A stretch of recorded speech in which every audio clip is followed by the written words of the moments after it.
Jonathan Safran Foer, celebrated author of Eating Animals, once said, "When we eat factory-farmed meat, we live, literally, on tortured flesh.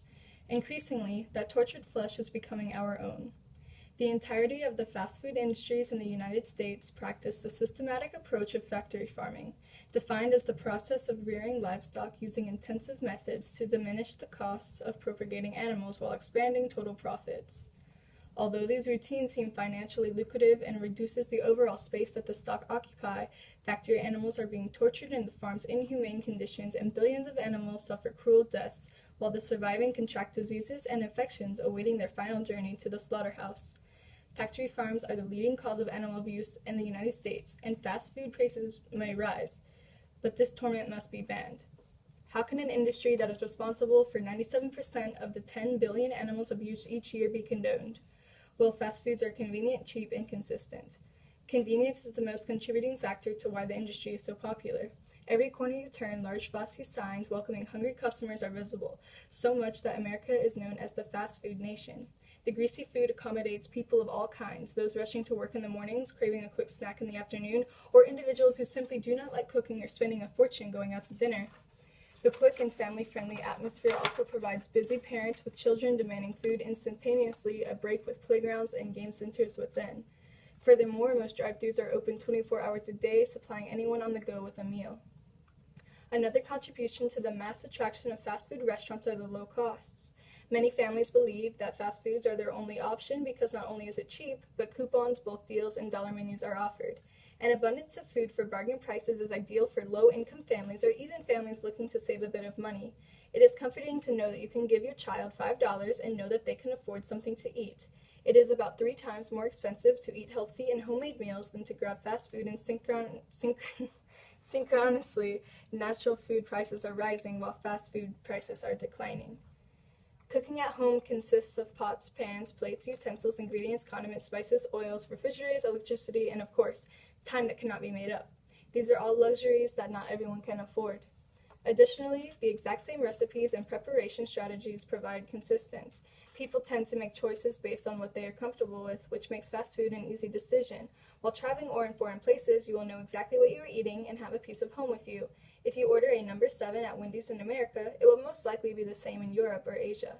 Consistency also pleases picky eaters and those with allergies. As we hear constantly, consistency is key. And let's face it, the food tastes good. What is the real price we are paying for this food, though? The fast food industry's mass production methods of factory farming is a legal version of animal abuse. It is bad enough that these animals will eventually be slaughtered, but they are abused excruciatingly for years, awaiting their deaths. The farms use every centimeter of available space and pack as many animals together as possible. They are compressed so tightly that the animals can hardly move, turn around, or engage in any natural behaviors. Over 99% of animals in the United States are raised on factory farms, and there are no federal laws protecting farm animals while they're actually on the farms, only during transport and slaughter. The animals must be unloaded every 28 hours for food and water while traveling, and slaughterhouses require livestock to be killed quickly with as little suffering as possible. Unfortunately, both of these laws exclude all poultry or birds, and exempt certain forms of religious slaughter, such as kosher and halal.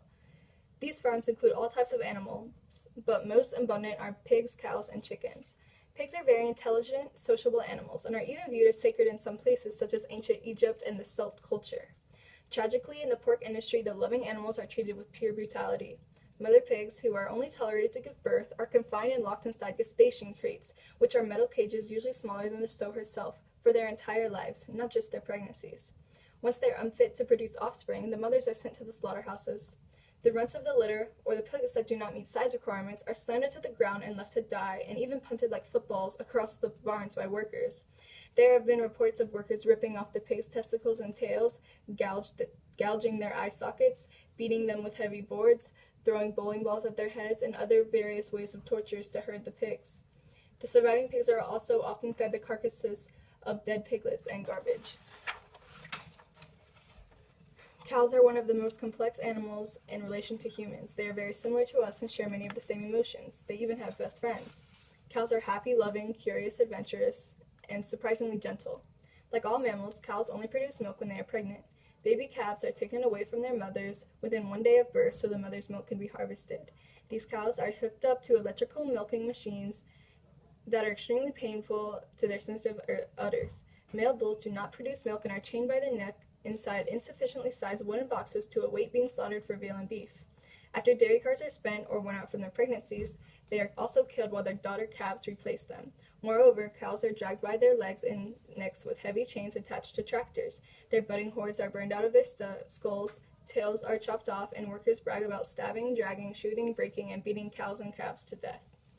Chickens are treated the worst out of all animals in the industry. Thousands of egg-laying hens are crammed inside tiny wire battery cages, each hen with less space than a sheet of notebook paper to live their entire life, unable to spread their wings or walk.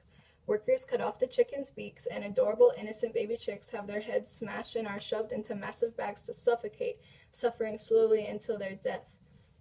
Roosters who cannot lay eggs are thrown to the ground and crushed underfoot, while chickens that are cut for meat are pumped full of growth hormones to bulk their size.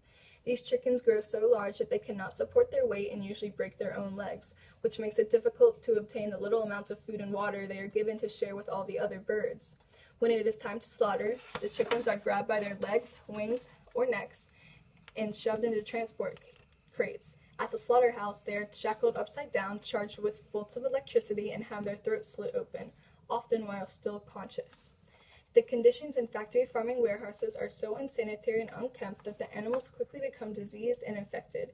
Consuming all these chemicals through eating animal products are a threat to our health. Instead of working to change these conditions, workers just pump the animals full of antibiotics. 80% of all antibiotics in the United States are used on factory farms.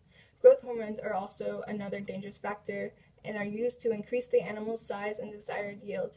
These hormones are too much for the animals, and they are put at risk for aneurysms, heart attack, organ failure, and ultimately death. If it hurts them, what is it doing to us? The factory farming industry is also responsible for a number of environmental threats. The USDA has stated that waste from animals contaminates water supplies and emits harmful gases that contribute to climate change.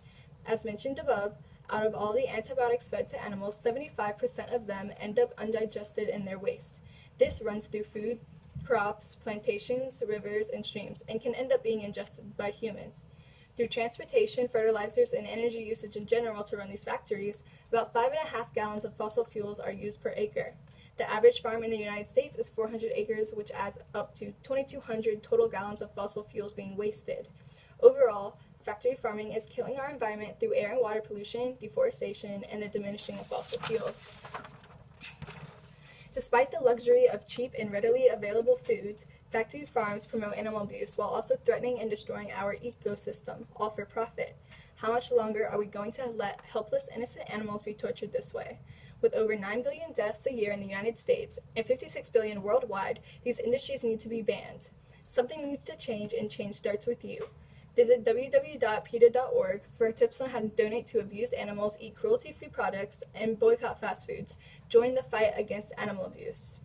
While we ourselves are the living graves of murdered beasts, how can we expect any ideal conditions on this earth?